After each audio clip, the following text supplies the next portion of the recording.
Bienvenue sur le live. Bienvenue sur le live. Bonjour Whiteside. Bonjour Laurent. Eh ben voilà, je suis Laurent Massini, prof de taekwondo depuis 40 ans. Wow. Whiteside. Je suis Whiteside Lopin, adhérent au Paris Team Taekwondo, coach. Et voilà, et comme on n'a rien à faire le dimanche, on s'est dit qu'on ferait bien un live. Donc on en est à plusieurs lives. On espère qu'on va trouver un public parce que je pense qu'il y a toujours matière à parler. Donc on en est au 4e, c'est ça ? C'est le 4e, ouais. Voilà, donc on s'est déjà débarrassé de Firmin. Comme il était plus beau et plus fort que nous, comme on le fait dans n'importe quel sport fédéral, on se débarrasse des plus forts. Des plus forts, comme ça, on reste entre nous, entre faibles, c'est parfait. Non, trêve de plaisanterie. Firmin, qui est toujours semi en activité, a eu l'honneur d'être sélectionné pour cette nouvelle formule de combat qui cherche à exister, qui s'appelle le taekwondo combat. Ouais, c'est ça. Vous pouvez trouver tous les renseignements sur Internet, sur la page Facebook. C'est une forme qui s'inspire un peu de, comment ça s'appelle, de l'UFC, c'est-à-dire que c'est dans un octogone, mais avec les règles du taekwondo. C'est comme un grand combattant, donc il a été contacté. C'est une formule de combat professionnel, ça avait lieu en République dominicaine, si je me souviens bien. Ouais, normalement, oui, c'est ça. Ouais, c'était en République dominicaine.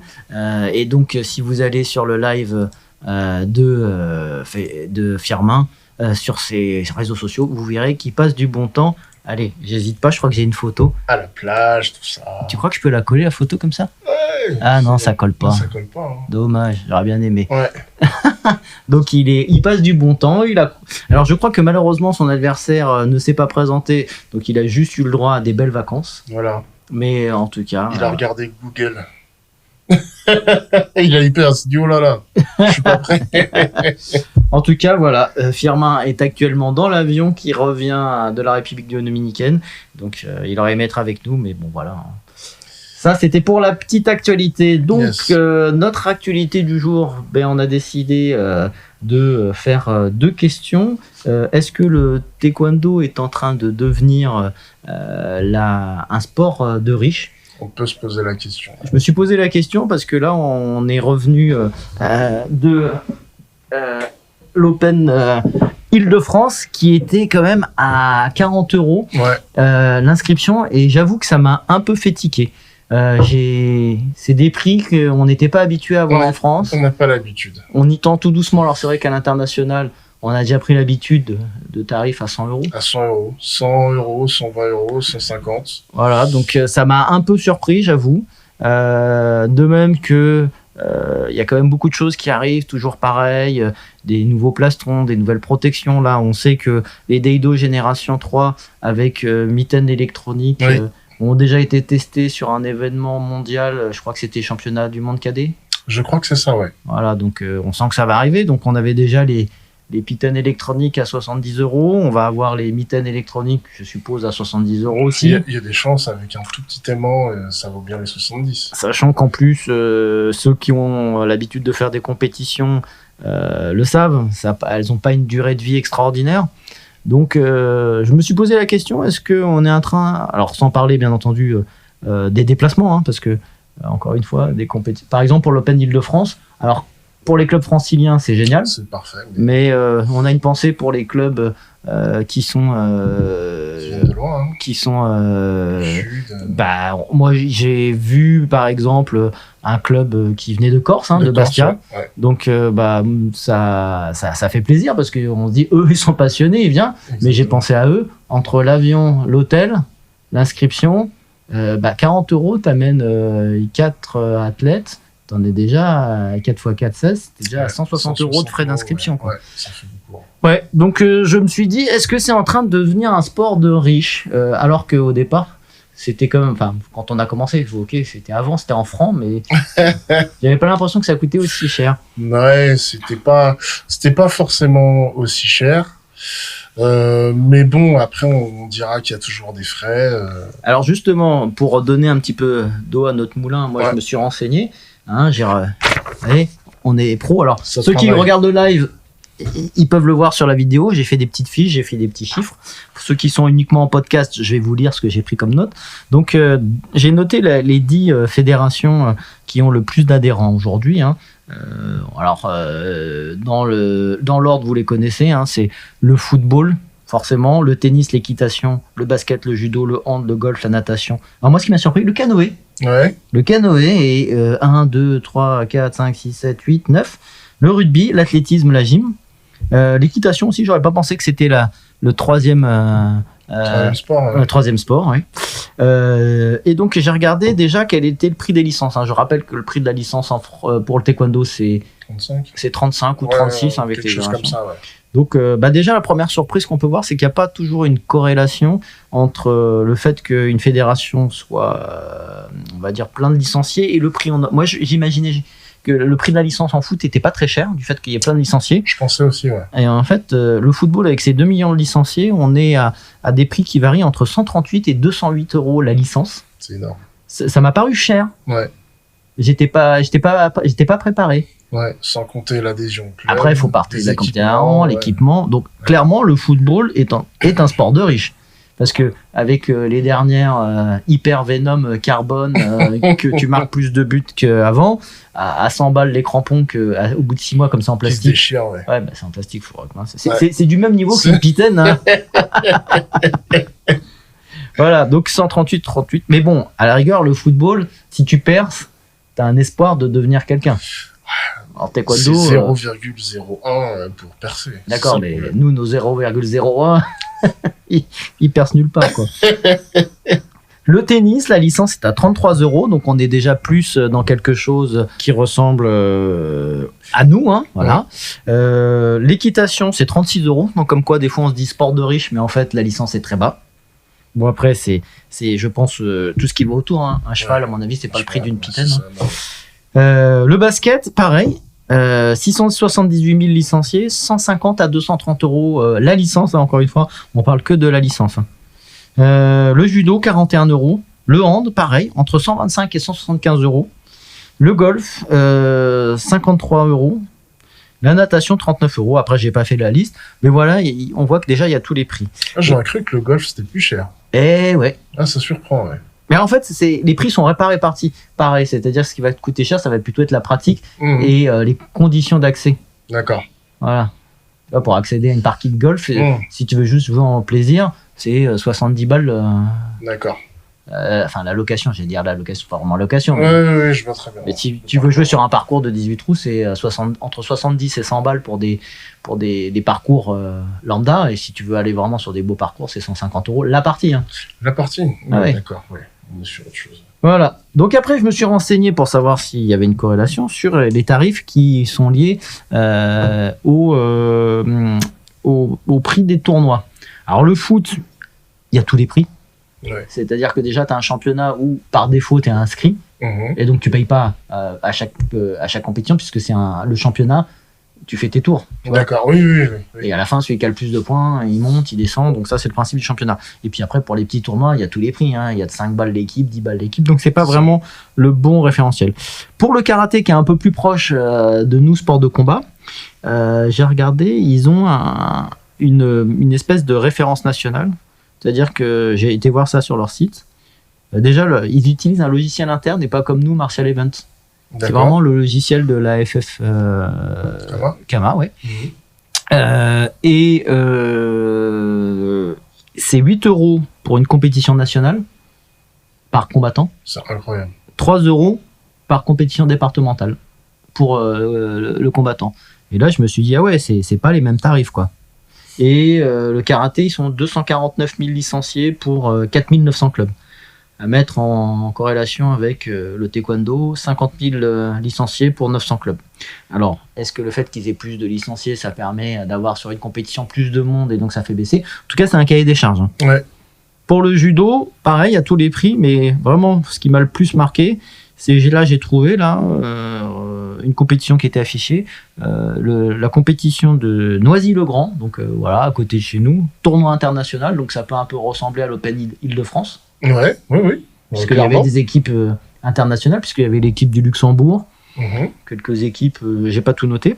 Mais eux, la différence, c'est que déjà, à midi, ils avaient un petit concert de percussion avec un groupe, je ne sais pas. Ils avaient une retransmission de tous les combats en YouTube et en Twitch. Énorme. Ils avaient une équipe de com qui faisait des interviews à la fois dans la salle et les combattants. Et le soir, il y avait un concert de rock. Puisque c'était sur 2 jours. Et tout ça pour 10 € par combattant. Est-ce que l'entrée publique était payante? J'ai pas vérifié. D'accord. Mais bon, quand voilà. même, hein. Et donc moi je me suis dit, pour 40 €, nous, qu'est-ce qu'on a eu? Eh bien, je crois qu'on a eu la visite du petit tigre, là, la petite mascotte en mousse. Oula. Oui, je vois très bien, mais je l'ai même pas vu, moi. Voilà, t'es pas resté assez tard. Ouais, d'accord. Donc nous, c'était ça, notre concert, c'était ça. Voilà, donc clairement, la question qui se pose, c'est est-ce qu'aujourd'hui, pour 40 €, et voire même 100 €, toi qui as été sur des G1, G2, est-ce qu'on en a pour notre argent? Alors, les organisations, en tout cas, je parle pour étrangers, je sais pas trop pour l'Île-de-France, les organisations en ont certainement pour leur argent, vu le nombre de participants. Ça peut être 100 € pour... C'est 100 €, 120, parfois 150, pour parfois 600 combattants. Là, l'Île-de-France, si je me trompe pas, on était à... Ouais, attends, je vais regarder sur Martial... Ou quelque chose comme ça, ouais. On va regarder sur Martial Events. OpenIDF. 726 entrées. Et voilà. 726 combattants. C'est ça. Donc 726 combattants, ils en ont pour leur argent. Après, pour avoir vu, en tout cas, notamment l'Open de Belgique, la salle, ça a quand même rien à voir. C'est dans une vraie arène, on est dans quelque chose d'assez... D'accord, mais quand t'as payé 100 €, qu'est-ce que t'en as à foutre de l'arène une fois que t'as perdu? Pas grand-chose, hein, surtout si tu viens et que tu perds au premier tour. Voilà, c'est de l'argent perdu, sachant qu'il y a le voyage, il y a l'hôtel, il y a tout ça. Moi, je trouve qu'à la fin, ça fait cher, et je trouve qu'en plus, tu passes pas forcément un moment après en disant c'est pas grave, j'ai payé, mais bon, il y a un beau spectacle, il y a des belles... Il y a rien du tout. Franchement, il y a rien du tout, et en plus... il n'y a même pas de prize money pour les combattants. Alors, j'exagère peut-être un petit peu, je ne sais pas, mais je me dis... Compliqué, les prize money. Je sais pas. Parce que là, aujourd'hui, ce qu'il faut voir, c'est que quand tu fais la répartition des coûts, la plupart des clubs en France te disent une compétition, tu as 90 à 99% de l'argent qui est prélevé pour les inscriptions, qui servent à la location de la salle, les indemnités des arbitres, plus le fait de les nourrir, tout ça. Donc, pour le fonctionnement. Après... Moi, ce qui me surprend, c'est pourquoi un club de taekwondo, aujourd'hui, pour faire une compétition, il engloutit 90% à 99% des 40 € pour avoir rien, et comment le judo fait pour, avec 10 € avoir des lives YouTube, Twitch, des intervieweurs et un concert de rock. Peut-être parce qu'on dira qu'ils sont plus anciens, donc plus d'expérience, plus de... Alors après, oui, je crois que gestion peut-être. Organiser un événement, ça s'improvise pas, je pense. Ça s'improvise pas. Peut-être qu'on manque... De savoir-faire, peut-être. Ouais, je pense qu'on manque peut-être de savoir-faire. C'est dommage parce que on voit... Alors moi, je me réjouis, et ceux qui regardent les réseaux sociaux, les clubs commencent de plus en plus à s'équiper d'équipes de com. Ouais. Donc, voilà. Après, parce que ça fait de la publicité, etc., mais... Il faut bien commencer. Oui, il faut bien commencer, super. Mais... Comme on dit, si les autres le font pas, fais-le pour toi. Fais-le pour toi. Donc, je pense que les clubs ont raison de s'équiper, de faire leur promo. C'est ce qu'il faut faire. Faut parler pour nous. Il faut se montrer. Parce que ça fait partie aussi de la vie d'un club de montrer ce qu'on fait. Par contre, effectivement, je reste surpris que j'ai quand même trouvé que cette année la Ligue a fait un petit peu d'effort quand même. On en a parlé. Ils ont même fait des petites affiches pour s'il y avait des retours à faire sur la compétition, etc., etc. Ça s'organise, c'est bien. Ça s'organise, c'est de mieux en mieux. Mais c'est vrai qu'aujourd'hui, on peut se demander, moi, je suis un club, je viens de Marseille, de Poitiers, j'ai 15 compétiteurs. Sur le portefeuille, ça peut faire beaucoup. Donc, des clubs vont trouver la solution, hein. C'est à chaque compétition, c'est l'adhérent qui paye. Oui, bien sûr, mais attention, il faut toujours payer. Mais je pense qu'aujourd'hui, parce que Michael dit qu'il y a des subventions aussi, mais pour être subventionné, il faut que ton événement il soit intéressant. Ouais. Tu vois, aujourd'hui, quand tu as des grandes marques qui s'associent à un événement, elles le font pas parce qu'elles te trouvent sympa. Non. Elles le font parce qu'il va y avoir un retour sur investissement. Aujourd'hui, le manque de subventions qu'on peut avoir dans le taekwondo, à mon avis, est lié au fait que on n'arrive pas à intéresser les gens. C'est clairement parce que, ça. Ouais. S'ils peuvent y trouver leur compte, t'inquiète pas que, comme tout le monde, ils viendront nous donner des trucs. Hein. Après, on s'est posé la question. Par exemple, là, il va y avoir la Coupe de l'Ambassadeur. Ouais. La Coupe de l'Ancien. Ouais. Alors, je te coupe. Ouais. Mais tu vois, un truc, il y avait marqué à gagner, raquette et casque. Ouais, c'est ça, qu'est-ce que Dieu, ouais. Voilà. Ah bah, moi, mais j'ai des adhérents et ils sont nuls, hein, ils n'ont aucune chance de gagner. Mais il y a un casque à gagner, j'y vais. Comme quoi, amener un prix, ça amène quelque chose. C'est pour ça que moi je pense que le price money n'est pas forcément la bonne solution. Mais par contre, être avec un partenaire grande marque, ouais.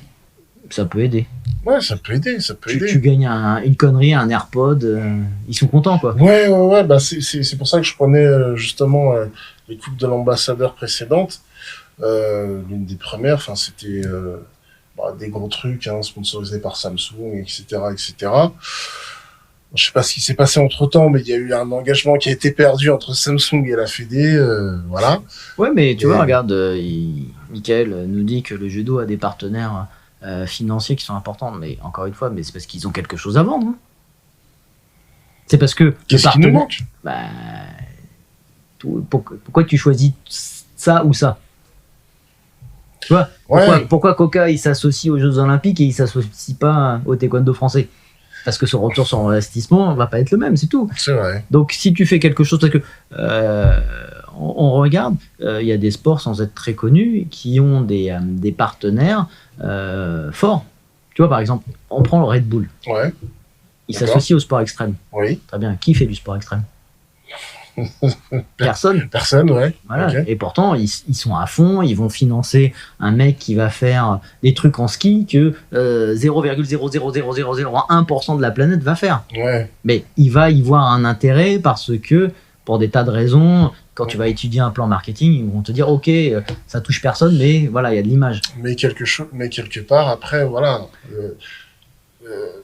Red Bull aujourd'hui représente des sports extrêmes. Oui, d'accord, mais encore une fois, c'est pas toujours une question de nombre de licenciés ou de choses. C'est est-ce que on a envie de s'associer à toi et est-ce que ça nous fait un retour, quoi. Qu'est-ce qu'on y gagne ? Donc ça veut dire qu'il n'y a rien à gagner avec le taekwondo aujourd'hui. Ni en image, ni en consommateur potentiel.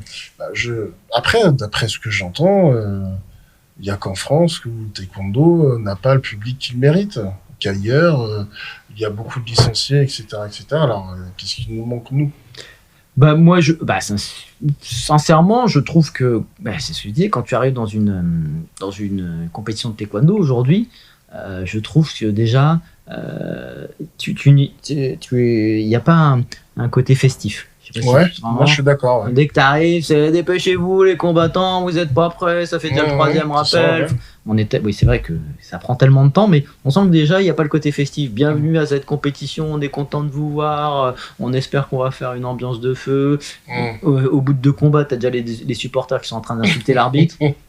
Donc tu vois, c'est pas festif. Ouais, c'est pas festif, ouais. C'est pas festif. Et rien n'est fait pour aller autour, parce que tu vois, par exemple, moi ce que j'ai trouvé dommage à l'Open Île-de-France, c'est que ok, on fait un retour sur ceux qui ont gagné, mais c'est tout, on nous met toujours en distance, c'est-à-dire qu'ils sont au milieu, voilà, on leur remet le prix, ou ils sont dans des arènes VIP Ouais, je dis pas que non, il le mérite ça, pas, c'est mais, ça. on est quand même encore un sport qui reste confidentiel. J'aurais trouvé ça sympa que il est en bas, passer prendre des photos avec lui. Certains l'ont fait, hein, je dis pas qu'ils l'ont pas fait, mais tu vois, il y a toujours ce côté, on veut se mettre en élite. Ouais, bah justement, c'est peut-être ce qui nous manque aussi, c'est des gens qui sont bons là-dedans. C'est-à-dire que on a des athlètes. Il y a toujours Pascal qui fera toujours en parler. Ouais. Alors moi, spécial dédicace à Pascal qui joue toujours le jeu. Qui joue toujours le jeu. On a notre championne olympique qui est là, qui a fait quelques photos. Mais malheureusement, ils n'ont pas été suffisamment mis en avant. Ouais, c'est un peu timide. Voilà, ils sont là, profitez si vous les choper. Pourquoi ne pas avoir un stand? Pourquoi? Oui, j'aurais trouvé organiser la chose. Après, c'est vrai que ils ont fait une cérémonie très très bien. J'ai rien à redire, mais si, le son. C'était pourri. Acheter des micros. Ils sont comme nous, ils vont s'améliorer. Faites comme nous, on a acheté des micros. Mais c'est vrai que cette mise en avant, c'est ce qui nous manque, quoi. Moi, je trouve que c'est pas festif, quoi. Non. Tu ressors pas d'une compétition en te disant, bon, j'ai perdu, mais il y avait une ambiance de feu, j'ai vu un truc de dingue. On s'est bien amusé. Les Américains, ils ont ce sens du show, hein. Tu vas voir n'importe quelle compétition, même si tu comprends pas les règles, tu t'éclates. Sincèrement, le baseball, personne n'y comprend rien. Pourtant, quand tu y vas. Mais parce que t'as la fête sur, entre guillemets, le terrain, et partout, tout autour. Si tu regardes. En coulisses, alors, ok, c'est pas les mêmes moyens, mais tu vois, ils font la kiss cam. Pour ceux qui connaissent pas, c'est une caméra qui arrête pas de se balader partout, puis à un moment donné, elle chope des gens, et dès que t'es sur la caméra, tu dois te faire force à vous embrasser. Tu vois, regarde, on est là, c'est comme si Whiteside et moi, on est obligés de se faire un bisou. Voilà. Donc ça crée des moments cocasses. Il y a à l'habitant, ils font des petites animations. Par exemple pour le basket, c'est est-ce que tu es capable de marquer un panier depuis le milieu du terrain. Enfin, il y a plein de trucs comme ça qui sont sympas. Ouais, je trouve ça dommage, tu vois, que par exemple, tu vois, quand c'est la pause pour les arbitres qui disent l'R4 ferme, bah il doit faire une animation dessus. Tu vois, je pense qu'il y a plein de jeunes aujourd'hui qui rêveraient de montrer ce qu'ils savent faire en taekwondo freestyle, puisque maintenant c'est la grande mode. Bien sûr. Bien sûr. Rien. Surtout qu'on a quelques personnes en France qui s'y mettent, et effectivement, on peut profiter pour, je ne sais pas, mais effectivement, aussi les mettre en avant, comme tu dis, ramener un peu plus que allez, venez taper et puis rentrez chez vous, prenez votre médaille. Alors encore une fois, on dit ça, mais c'était pour mettre en parallèle le fait que face à 40 € aujourd'hui, qui est un prix assez important, on n'a pas énormément de choses en retour. En revanche, je vois que Mickaël nous dit déjà que lui il l'a fait, mais on sait, on parle forcément des trains qui n'arrivent pas à l'heure. Il y a plein de gens qui l'ont déjà fait. Moi, je me souviens. Alors, Mickaël l'a fait, on sait très bien. Tu as fait avec une très belle mise en scène, puisque en plus, il avait investi la très belle salle des sports à Rodez. Il avait investi également dans de très belles images. Avec un suivi. Comment on appelle ça là? Tu sais, avec la lumière là. Un travelling lumière, c'est-à-dire t'es dans le noir et t'as juste le suivi lumière qui suit les finalistes. Il avait fait bien le show, bien sûr, mais si on regarde bien, c'est encore une fois à l'initiative personnelle d'un simple président de club, alors que ça devrait être une espèce de cahier des charges, ou en tout cas l'équipe fédérale qui arrive avec ça en disant nous ce qu'on veut c'est forcément ça parce qu'on sait que ça marche. Aussi un petit souvenir, je sais pas si tu te souviens, ce qu'on appelait la Champions League à Auxerre. Oui. Avec Mohamed Warzaf. exactement. Mais c'est un truc de dingue. Ouais, c'était incroyable. Et lui avait fait un spectacle musical à la pause. C'était super sympa. Et, même en tant parce que je me souviens, j'avais combattu. Même en tant que combattant, j'étais très très heureux d'y avoir participé. Et je voulais y retourner. Donc il y avait quelque chose, effectivement. Et à l'époque, on n'était pas dans les 40 €, me semble-t-il. En tout cas, voilà, je pense que c'est faisable. Il y en a qui l'ont fait. Oui, voilà. Poursuite. Merci, Mickaël, de nous corriger. Poursuite lumière. Voilà. Et non pas des poursuites judiciaires. Petit clin d'œil qui voudra. Donc, à l'initiative des clubs, on peut faire des bonnes choses. Ce qui est dommage, c'est que maintenant, à l'échelle de la Ligue... Mais même là, tu parles de Ligue, mais même nationale. Moi, je veux dire, à tous les étages, championnat de France. Ah, ça devrait être l'événement. Ouais. À minima, il devrait y avoir pour les finales la poursuite de la mise en musique, un truc de dingue. Tu vois, un jingle. Il y a des essais timides chaque année. Enfin, chaque année. On n'ose pas. On n'ose pas. On se dit c'est pas pour nous et tout. Mais en fait, dans tout ça, on oublie qu'on manque de public. Alors c'est vrai, encore une fois, hein, l'Open IDF, alors on s'acharne pas sur l'Open IDF qui était une très belle compétition, mais la première de l'année, comme elle vient d'avoir lieu, bah forcément on s'en sert puisque on l'a encore en mémoire comme exemple. La question c'est est-ce que c'était réussi? Alors, au niveau du spectacle, non. Il y avait pas grand monde dans les gradins. Exactement. Alors ça par contre j'aime beaucoup parce que par rapport à certaines compétitions où on est trop dans les gradins, c'était cool d'avoir de la place pour mettre son siège. Ouais, mais sinon malheureusement il n'y avait pas d'ambiance. Hein. Non, il n'y a pas d'ambiance. Je crois que le deuxième jour c'était encore pire. Ouais, c'était pire, c'était calme. On dirait une petite ambiance. Limite on peut mettre une petite lumière tamisée, une petite musique et ça fait le truc. Ouais, c'est un peu dommage quoi. Ouais, c'est dommage. Ouais, je sais que tu parlais d'Auxerre, moi j'avais fait aussi peut-être que tu y étais aussi une compétition à Proville. Et, oui, Proville. Et c'était aussi pas mal parce que il y avait quelque chose de festif, des petites animations, des choses. Et en plus, ce genre de compétition te donne envie de revenir. Oui, parce que tu dis, j'ai bien aimé, il y avait une bonne ambiance. Enfin voilà, c'était notre premier sujet. Le taekwondo est-il en train de devenir un sport de riche? Je sais pas, mais en tout cas, c'est cher. C'est cher. En tout cas, c'est cher. C'est le constat qu'on peut faire. Et puis, plus tu veux monter, plus c'est cher. Et puis, t'as pas forcément... Alors mais si tu vas... Si le G1, le G2, il a lieu dans une destination exotique, Las Vegas, bon... Ouais. Regarde, cher, hein. Certes, mais vous remarquerez que... Mais au moins, tu fais ta semaine. Quand les athlètes que l'on suit sur les réseaux sociaux perdent au premier tour de Riga ou de je ne sais quel bled, il n'y a pas de photo. Non. Par contre, quand on perd à Las Vegas, ah putain, il y en a de la photo. Hein. Donc, à la rigueur, pourquoi pas. Donc, fin de notre premier sujet. Le taekwondo est-il un sport, ou en tout cas en train de devenir un sport de riche? Ça y ressemble.